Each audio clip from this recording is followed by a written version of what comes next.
Welcome to Blaze Eats. I'm Chef Penix, I'm Rachel Parks. and we're here to make. Apple cinnamon crepes. So, Rachel, tell me a little bit about why you picked crepes.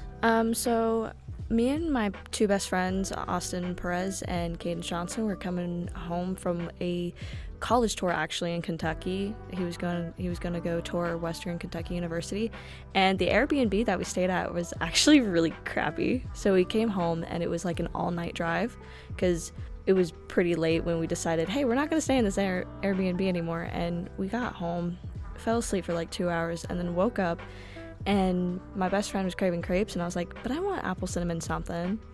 And she was like, well, fine, you make it. And I was like, okay, cool.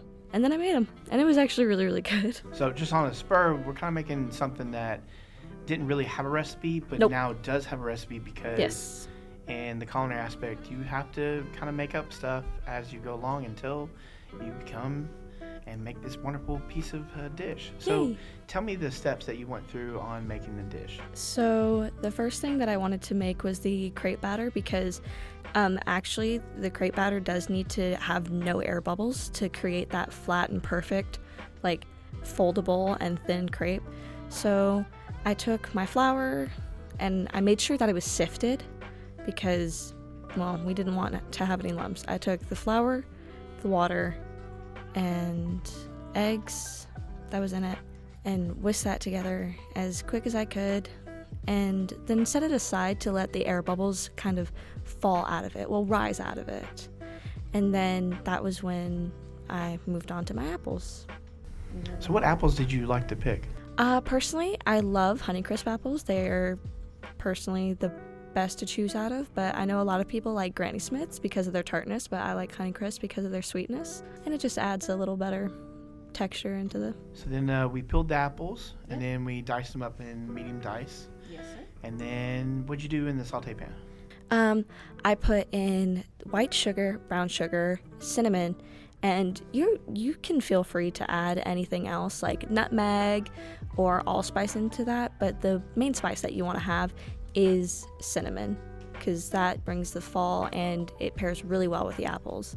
So I put that into a pan, and then a little bit of butter. A little bit of butter goes a long way for this. And then you pour all of those ingredients in, put the burner on medium heat, and then let the sugar mixture kind of get warm before you put your apples in. And then you put your apples in, and then that should bring out the natural liquidy of the sauce that you need, and it should make a really good apple syrup.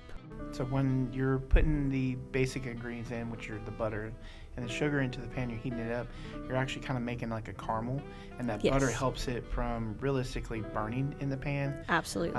before it actually starts with the apples. So the apples, we put them in towards the end. Mhm. That way they can have a nice crisp bite to them, versus if you put them at the very beginning, they would have got really soft and mushy, and then towards the end it'd be a lot worse than if you just did what we did and put it towards the end. And you can't let it simmer too long or else it will turn into a caramel. I made that mistake once while I was trying to make apple crepes before, and actually made an apple candy. It was not good. So but the other filling, you did fresh whipped cream. Let's talk about that.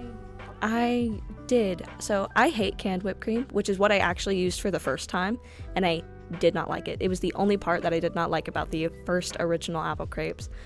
I hate canned whipped cream. Any like Cool Whip, Ready Whip, it's all bad. So one night I was just like, I'm gonna remake this recipe and I'm gonna do it with my own whipped cream. And I don't like electric mixers, so I just kind of rubbed the whisk between my hands for like hours trying to get this ready. But I used heavy whipping cream, powdered sugar, and then vanilla extract. And you can feel free to use as much vanilla as you like. I'm a big vanilla person, so I like at least a good teaspoon or a teaspoon and a half of vanilla extract. And a good tip is keeping your cream nice and cold Absolutely. until you're actually ready to mix it, because that'll help bring in the air bubbles a lot quicker and actually make it incorporate and whip it up a lot easier. Okay, so we pour the batter into our crepe pan. Yes. And then we cook it for how long? What temperature? So You need this on medium heat because if you cook it too quickly, it's gonna cook immediately when you pour it into the pan and it's not gonna be spreadable. And you need to have like a good thin layer. So medium heat and then cook each side for about 1 minute, or at least until you see slight browning. And if the ends of the crepe start rolling a little bit, then that's when you need to turn it over. Okay, and then after you get about 5 or 6 in, as you put them in the pan, make sure you put a piece of paper or parchment paper. If you don't have that, you can do paper towels in between each layer. That way they're not really sticking to each other, because if you don't, they'll stick, and then you have this one big, thick crepe. And if you try to pull them apart, they will rip because, well, it's thin. So when we plate it, we're going to take the crepe, single crepe, and then what do we do?